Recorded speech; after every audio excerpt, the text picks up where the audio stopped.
a despedir a José Galera, el diputado foral de Medio Ambiente y Urbanismo, con el que hemos charlado de diversas cuestiones, todas yo creo que de sumo interés, creo que han sido importantes. Me ha faltado hacer la pregunta con respecto a las declaraciones del ministro de Energía de España, ¿no? Ayer, ¿no? Cómo justificaba la subida de las eléctricas, del precio de las eléctricas, que tela. Yo a veces digo, ¿hablan sin pensar o realmente hay alguien que les dice lo que tienen que decir o obedecen a un código interno de información que tienen que manejar? Yo a veces me lo pregunto, en serio, porque lo de ayer es que era tirar piedras además contra su propio tejado, porque era para decir, mira, tío, o sea, es injustificable en el momento en el que estamos, que hablamos de pobreza energética, que todos los ayuntamientos están tomando medidas con respecto a las empresas de venta de energías, ¿no? Los lobbies, ¿no?, energéticos. Joder, resulta que hoy viene justificando todos y cada uno los 100 euros que van a subir este año a las familias. No, cuando ves hablar así al ministro te das cuenta de que no manda nada, es decir, que quien manda son los de las eléctricas, esos son los jefes, ¿no? Y los miembros del gobierno, es decir, son los esclavos y tienen que justificar lo injustificable. Pero es que lo que está pasando ahora en nuestro país es una auténtica vergüenza. Creo que es un escándalo, es decir, y un gobierno que se precie, que es decir, tiene que tomar medidas inmediatamente, e incluso medidas con carácter retroactivo. Esto es un auténtico atraco que a muchas familias les está causando un enorme trastorno. Están pagando en calefacción lo que se están quitando de comer. Y esto no es ser un país solidario, ¿no? Empresas que no hacen más que ganar dinero, que todo el dinero que ganan lo están invirtiendo en un montón de países, es decir, lógicamente, dice, están aquí produciendo un enorme beneficio, porque si no, no se meten en Sudamérica a producir energía. Bueno, yo creo que hay que meterle mano y no sé si este gobierno de verdad es capaz o es suficientemente valiente como para meterlo, ¿no? Yo le preguntaba al diputado, es decir, o sea, hagámosles la competencia, pero hagamos la competencia desde instituciones públicas, es decir, para poder nivelar los precios, es decir, para que tengan una competencia que se dedique a dar un servicio, es decir, y no a hincharse a ganar dinero. Es decir, algo habrá que hacer. Pero no es fácil, no es fácil. No, yo creo que al final lo que dice Ramón y lo que he intentado un poco también comentarle, al final sí, es que tú has estado un poco en la clave con el tema de las herramientas de... Claro, sí. El problema es ese, que es que al final los grandes lobbies son los que controlan y al final muchos de esos políticos que al final terminan su carrera política, por alguna manera, en el Parlamento, en determinados sitios, al final terminan en este tipo de lobbies, en este tipo de empresas. Claro. Entonces, al final, yo creo que se deben tantísimos favores y se deben tantísimas historias que al final pues se les mantiene ahí, pero que es que no tiene ningún sentido que la tecnología, que es lo que comentaba el diputado al final, que la tecnología exista, que todo exista, pero que las competencias realmente del que marca y el que tiene la posibilidad de hacer las leyes no se modifiquen a favor del ciudadano. Y ese es el quid de la cuestión. O sea, ¿por qué yo no me puedo poner... Tesla, por ejemplo, creo que estaban ahora mismo con el tema de la implantación de baterías de acumulación de energía que están penalizadas. ¿Cómo? Es decir, que yo no las puedo colocar en mi casa para generar una energía, almacenarla y gastarla para mí. Porque me la penalizan, tengo que pagar una barbaridad. ¿Tú recuerdas lo del ministro Soria cuando penalizó la energía solar? Que dices, ¿cómo le pones tú ahora aquí, o sea, cómo acotas el consumo de... Oiga, pero el sol es suyo, ¿o cómo es esto? O sea, dices, no, es que el sol, no, penalizado por consumo de energía solar. Pero es una cosa que yo ya no lo entiendo. Es como si tú tienes un río en tu casa y generas electricidad a través de la corriente del río que pasa por tu casa. Oiga, y viene alguien y dice, no, pues usted tiene que pagar. Pero ahí, Joseba, es que la energía fotovoltaica, cuando descubrieron en un principio, cuando se empezaron a poner hace muchísimos años y se bonificaron la creación de los huertos solares y toda esta historia, y se bonificó todo eso, al final en las grandes eléctricas que apostaron además por ese tipo de energía, vieron pues, bueno, que era un nuevo núcleo de recepción de esa energía y por lo tanto que podían comercializarla tal. El problema es cuando esa tecnología se llevó a la posibilidad de tenerla de forma privada. O sea, los grandes huertos solares no le hacían daño, porque realmente ellos al final lo que iban a hacer es comprar esa energía y venderla y por lo tanto iban a ganar. El problema es cuando tú ya eso, que es un tema ya más industrial, lo pasas al tema personal. Es decir, yo puedo tener mi casa en el pueblo, en el cual no tengo por qué enchufarme a nadie, y puedo tener mi propia energía. Y entonces sí que se les iba el chollo. Y ahí fue realmente donde ellos frenaron toda esa evolución de esa tecnología. Y ahí el único que puede regular eso, que es un poco lo que comentaba el diputado, es realmente pues, el gobierno, pero que no se va a atrever nunca. Eso es que no se va a atrever nunca. Al final los paganinis vamos a ser nosotros, que nos van a... Eso es un poco, eso es lo que yo creo que... Yo creo que una diputación, o incluso un gobierno vasco, que deberían tener un acto de valentía y hacerlo. El Estado quizás no lo haga porque esté demasiado contaminado, ¿no? Pero yo creo que aquí está menos contaminado. No digo que esté limpio de polvo y paja. Pero que a nosotros nos digan, o ayer escuché que la energía ahora mismo, o que es parte de esta subida, tiene que ver con la paralización de energías nucleares en Francia, la compra de energía por parte de Francia, y que como hay más demanda por parte de Francia de energía y nos está comprando la energía a un precio, hay más demanda, por lo tanto la energía nos va a costar más a los que vivimos aquí en Vitoria. A mí que los franceses estén rehabilitando sus centrales nucleares y paren 20 centrales y nos tengan que comprar energía, ¿por qué tengo que estar pagando yo esa demanda de energía por parte de Francia? Bueno, ha dicho una cosa no tiene ningún sentido. ¿No? Ha dicho una cosa el diputado muy importante. La única empresa que hace ese reciclaje o esa depuración de limpieza de la energía nuclear está en Francia y nos lo cobra a precio de oro, ¿eh? Claro. Y si no, lo que ha dicho, hay que enterrarla. O sea, guindas al pavo.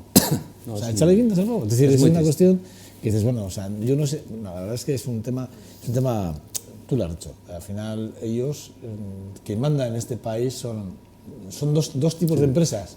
Una se llama farmacéutica y otra se llama energética. Sí, y otra banca igual también, ¿no? Sí. Mira, pero ya te voy a decir una cosa. La banca, incluso si me apuras, en ese orden jerárquico de poder, sería la tercera. Para mí primero están las farmacéuticas, luego están las eléctricas y luego está la banca. Fíjate, en ese orden, para mí, porque hoy en día de las farmacéuticas no hemos hablado. Ya me gustaría un día tener un debate sobre las farmacéuticas. Estela, yo el otro día le decía a un amigo, ¿tú le pones cara al director general de una farmacéutica? ¿Le has puesto cara alguna vez? Yo sí. Sí, tú, bueno, igual tú sí, pero... Yo ese día, el día de ese debate, a mí no me llames. Porque un cuñado mío es director general de una gran farmacéutica. Pues escucha, por lo tanto, pues te llamaré. No podré decir lo que pienso, porque la familia es la familia. Ya acabas de hacer la declaración, ya acabas de hablar entre líneas. La familia es la familia. Ya acabas de hablar entre líneas. Bueno, ayer conocemos la noticia, ¿no? Que Vitoria se hace más longeva, ¿no? O sea, y es curioso, pero pongo el ejemplo, el día de Noticias de Álava lo llevaba hablando de Vitoria, pero sí que es verdad que el mundo empieza a ser muy longevo, pero, y vamos a la noticia que sí que me gustaría hablar, es de hablar de los planes, ¿no? de natalidad, esos planes de natalidad a los cuales siempre hemos apelado y que nunca le damos importancia, y sin embargo, ahora sí nos empieza a preocupar cuando en Francia, porque yo ayer, un poco tirando de mi hemeroteca, acabé con los planes de natalidad daneses, franceses, holandeses, importantes los holandeses, y lo último que ha aprobado el gobierno alemán con respecto a las ayudas por los hijos nacidos entre unos periodos determinados de años, porque ellos están pensando en el relevo generacional importante en la industria. Una cosa curiosa, los alemanes han hecho un estudio pensando en esto, Se han dicho, vamos a premiar, no todos, vamos a premiar una parte de la población que nazca porque necesitan... Bueno, es curioso, pero sí que es verdad, ¿no? Que yo creo que este debate llega tarde. Una vez más vamos un poco como a la cola de todo lo que pasa en Europa, ¿no?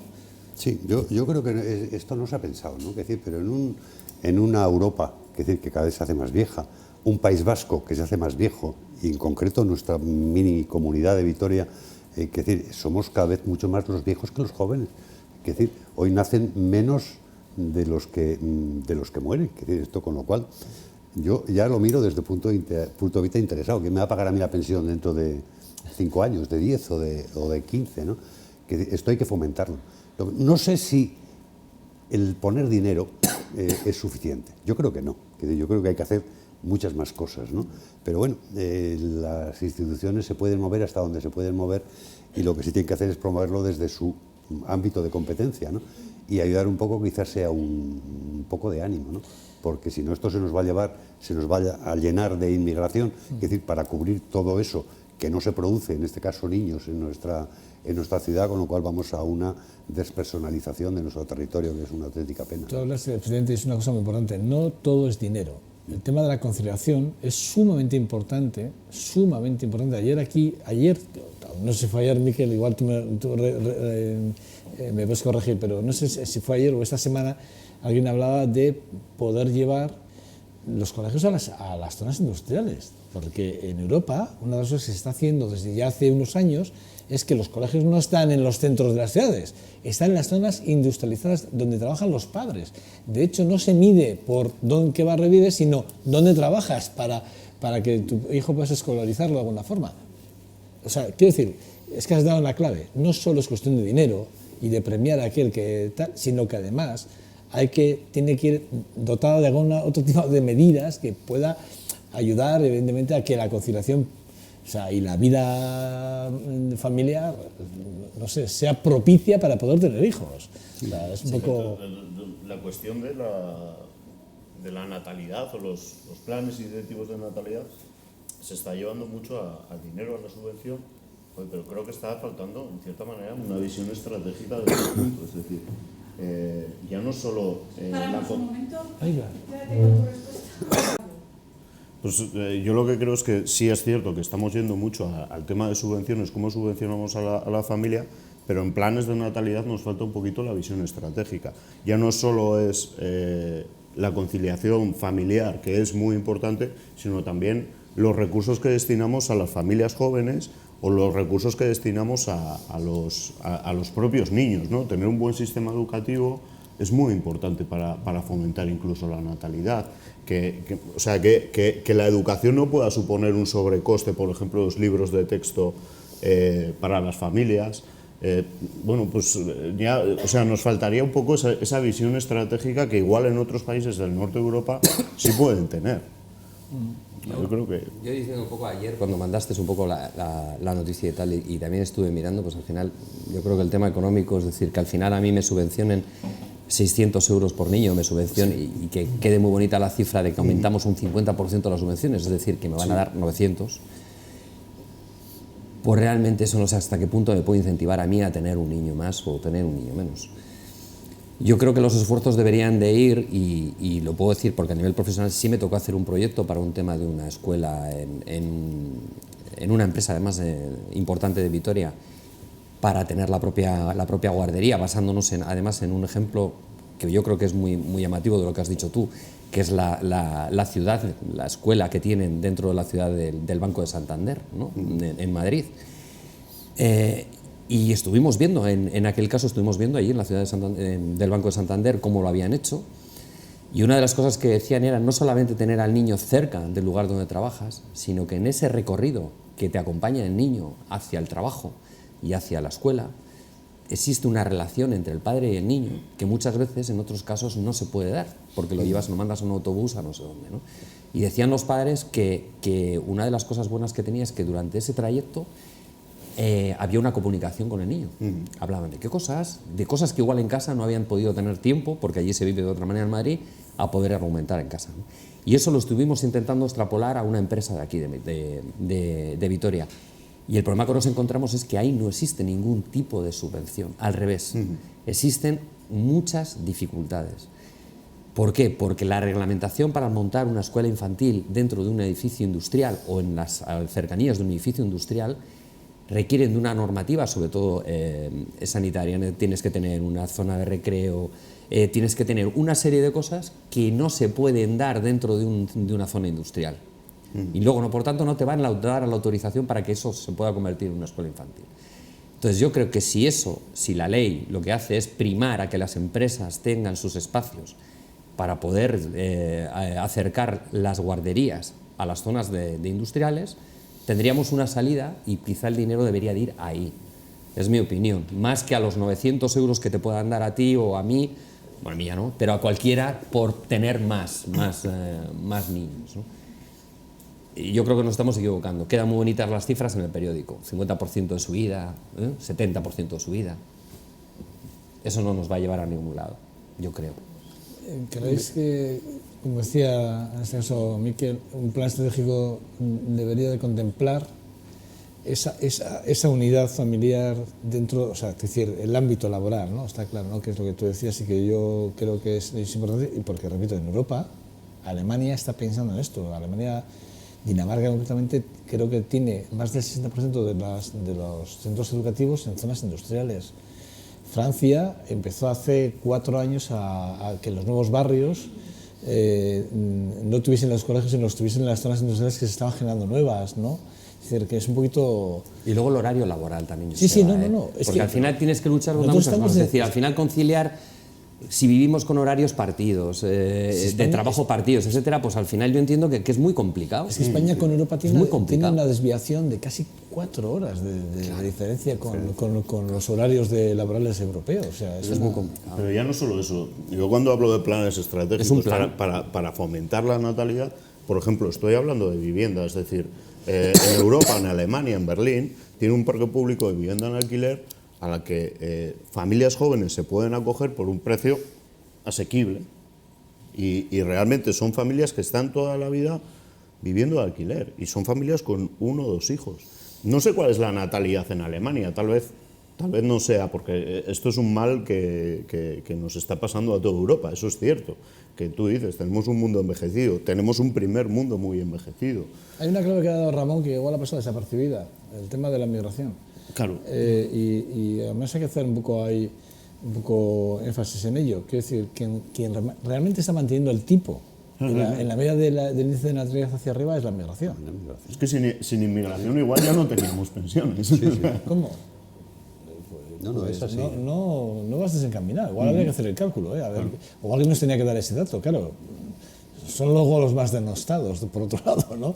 Pero cuidado con ese dato, que ese dato es el que igual nos tiene que hacer empezar a ver, digamos, desde otra perspectiva un poco o más global lo que está pasando con el tema de la natalidad y luego además en los barrios donde hay población muy envejecida dentro de las ciudades se nota una desestructuración social del barrio. Es decir, se acaba vida, se acaba comercio local, se acaba... yo lo digo porque mis padres ahora mismo viven en uno de los barrios más envejecidos de Vitoria, si no el que más, que es el barrio de Txagorritxu, y ostras, vas al centro de salud y efectivamente, o sea, tú ves una cantidad de personas mayores muy grande y además el centro de salud lo saben, ¿no? Que no va a haber un momento en el que, claro, las personas mayores, pues por la evolución propia de la vida, pues son más propensos a tener enfermedades, sean enfermedades de traumatología, ¿no? Huesos, etcétera, que no tienen por qué ser enfermedades graves. Pero es que en ese centro de salud van a tener un problema el día de mañana de falta de recursos frente a la población que van a tener que atender. Yo creo que habría que atacar 4 frentes y yo creo que sería uno, evidentemente es la conciliación laboral, acercar el trabajo, el horario, tienes que hacerlo, los contratos de trabajo, es decir, al final tener una familia cuesta dinero. Y si no tienes una estabilidad, realmente va a ser un problema el poder llevar adelante una familia o tener esa garantía de llevar adelante la familia, esa responsabilidad.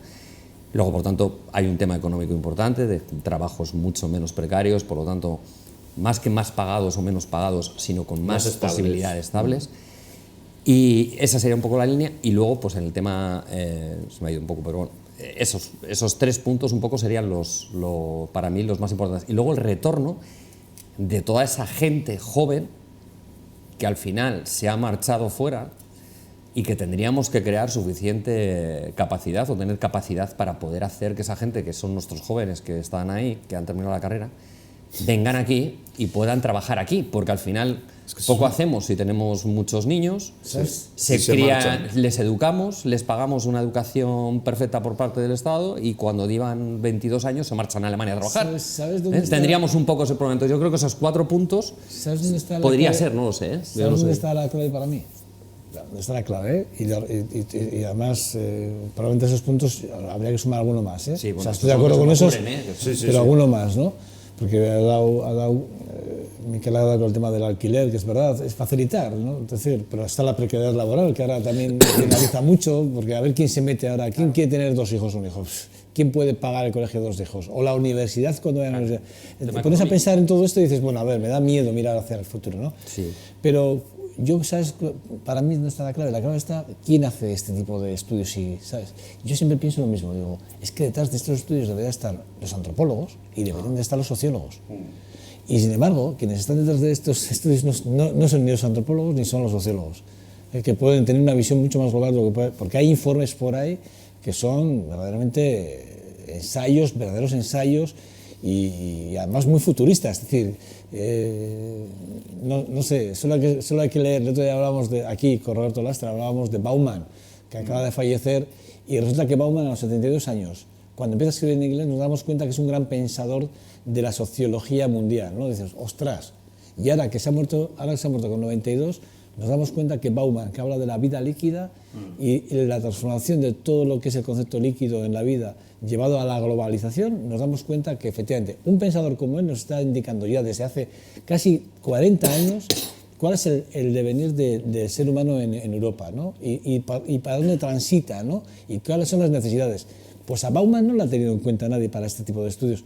Y es un tipo, repito, que es para descubrirlo, ¿eh? O sea, no sé, es algo que se me acaba de ocurrir. Igual es una patochada mía, ¿eh? Pero no, para mí, yo soy científico social y la verdad, o sea, es muy triste ver cómo las subvenciones o las becas de postdoctorado, la inversión en universidad, en ciencias sociales es ínfima, es bajísima. Es increíble.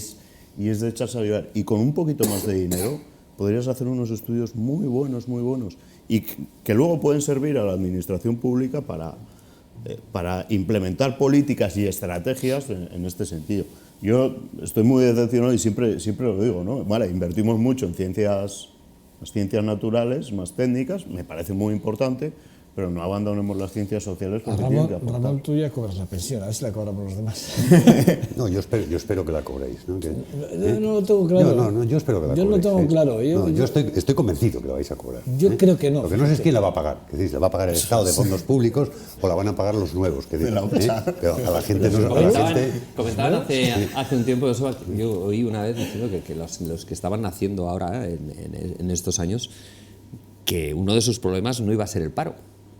No, sí, para nada. El paro es decir, al final, es uno de los problemas estructurales menos importantes. El problema que ahora se nos plantean, cuando ves las encuestas de cuáles son los problemas que más nos están afectando ahora a nosotros, el primero casi se puede decir siempre que es el paro, ¿no? Escucha, Sin embargo, comentaban, es decir, al final tendrán un paro cero.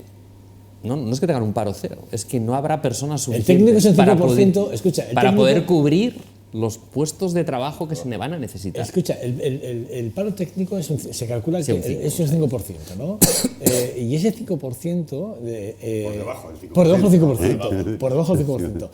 Es verdad que alguien hace poco hacía una comparativa y dice, no, con un paro técnico con tal probabilidad, que es lo que por debajo del 5%, con tal probabilidad, con la precariedad económica que hay ahora mismo, estaremos peor que con una tasa de paro del 42%. Estaríamos peor que con una tasa de paro del 42%, porque exactamente sería lo mismo, es un apalancamiento técnico en toda la estructura. Claro. No lo digo yo, repito, hay economistas que están hablando ya de esto, ¿no? Es decir, que el problema es que has dado tú una clave, Pachi, es que el problema no solo es el paro, es que el paro no es el problema, es cuando hablamos de la natalidad, es que no hay que dar pasta, que no solo es pasta, es que son muchas más cosas. ¿Y quién piensa en la globalidad? Pues tú lees el artículo que os he pasado y efectivamente, pues el artículo recoge lo que recoge, ¿eh? Lo más importante que es las ayudas, ¿no? Como que eso es no, esa es la panacea, no, esa no es la panacea es que estructuralmente hay que dar una vuelta hay que pegar una pensada, pero bueno, qué gracias, Ramón. Qué gracias por abrirnos los ojos. Porque ya sabes que tú con la pensión y los demás estamos mirándote con envidia todos aquí. La cosa, la verdad, es que está muy complicada. Muy complicada. Sí. Además, dentro del mundo de la sensatez en el que vivimos, por lo menos la mayoría, es decir, tú quieres tener un hijo para que viva mejor que tú, es decir, para que tenga más oportunidades que tú, para que estudie más que tú y para que viva mejor que tú. Y lo que hoy se pueden plantear los padres es que vivan a ver si llegan a parecerse a lo que vivo yo, ¿no? Y con lo cual dentro de la sensatez dice, voy a tener un hijo, pero no voy a tener el segundo, porque para el segundo no voy a poder darle las oportunidades que yo tuve, ¿no? Ni va a poder tener un trabajo, ni va a poder, incluso cuando tenga ese trabajo, ni podrá vivir de ese trabajo, ¿no? Yo creo que el estudio es a largo plazo, a largo plazo y a medio plazo, y ese es el gran trabajo de las instituciones, en crear una red suficientemente sólida para que la gente quiera tener hijos porque tendrá el convencimiento de que vivirán mejor que tú. Y esto va a costar mucho. Sí, ¿no? mientras tú lo has dicho, estamos hablando de temas de largo plazo. Mientras todo esto esté en manos de personas que no miran más allá de sus 4 años de legislatura, es muy complicado que lleguen a conclusiones importantes, que tomen en referencia a personajes importantes, a estudiosos importantes y que tomen decisiones que al final puedan tenerlo.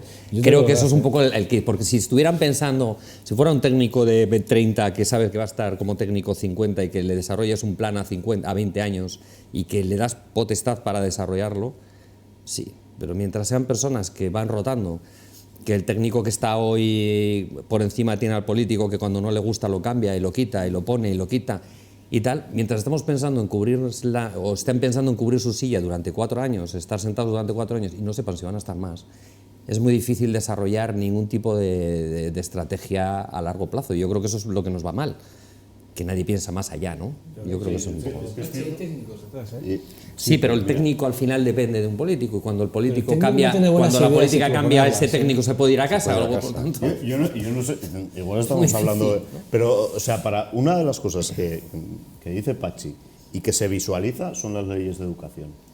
O sea, no tenemos una ley de educación a largo plazo y tiene mucho que ver con la natalidad, la educación y la calidad de la educación. Pactos de Estado, amigo mío, pactos de Estado ¿para qué? Pactos de Estado para la educación, pactos de Estado para no sé qué, pactos de Estado, ahora todo se resuelve con la palabra pacto de Estado. Hagamos un pacto de Estado y nadie hace un pacto de Estado porque no se ponen de acuerdo para hacer un pacto de Estado. Y luego además es que este pacto de Estado se tiene que dar en Madrid. Oye, no, ¿y pactos de ciudades y pactos de autonomía dónde están? O sea, porque tenemos un problema, yo estoy muy de acuerdo con Pachi, con la gente que se está yendo del país y no he escuchado a nadie decir, oye, ¿qué hacemos con esta gente que tengan los derechos en el país donde están y en el momento en el que tenga que venir, que pueda venir? Yo que he sido migrante en México. En México tienes una diáspora enorme de vascos en México. A mí me parece increíble que Osakidetza no tenga un plan para atender a los vascos que están en México. Me parece increíble.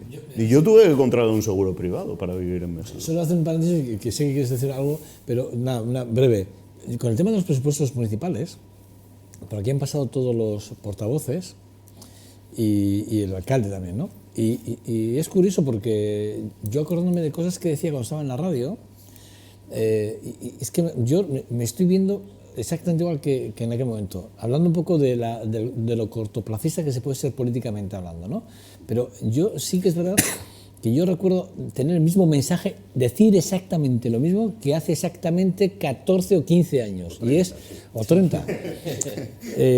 Y es decir, pero si tú lo único que tienes que hacer es, ya que estás en el poder y tienes el poder, tienes también el poder de la negociación, tienes el poder de no ser partidista y empezar, en el momento que entres a gobernar, a empezar a pensar en el ciudadano, que es por lo que tienes que velar, ¿no? Dices, y piensas en esto, y entonces claro, os escucho y me viene esto a la cabeza y digo, ojo, no puede ser. Y es que es verdad. No es verdad, es que estamos peor que hace 30 años. Mucho peor que hace 30 años, pero mucho peor. Yo creo que estamos mucho peor bastante que hace 30 peor. años. Estoy de acuerdo contigo, Ramón. Completamente de acuerdo Estamos contigo. mucho peor. ¿No? Y los pactos a largo plazo, que deberían sentarse, que básicamente a los técnicos, y darle a los políticos un plato servido. Que este es el proyecto de los expertos a 20, a 30, a 50 años en temas tan vitales, pues la sanidad, la educación, bueno, los niños que traemos al mundo, en qué condiciones. Esto son cosas a largo plazo que no depende que gobierne el PP, que gobierne el PSOE, que gobierne el PNV. Esto son cosas mucho más serias.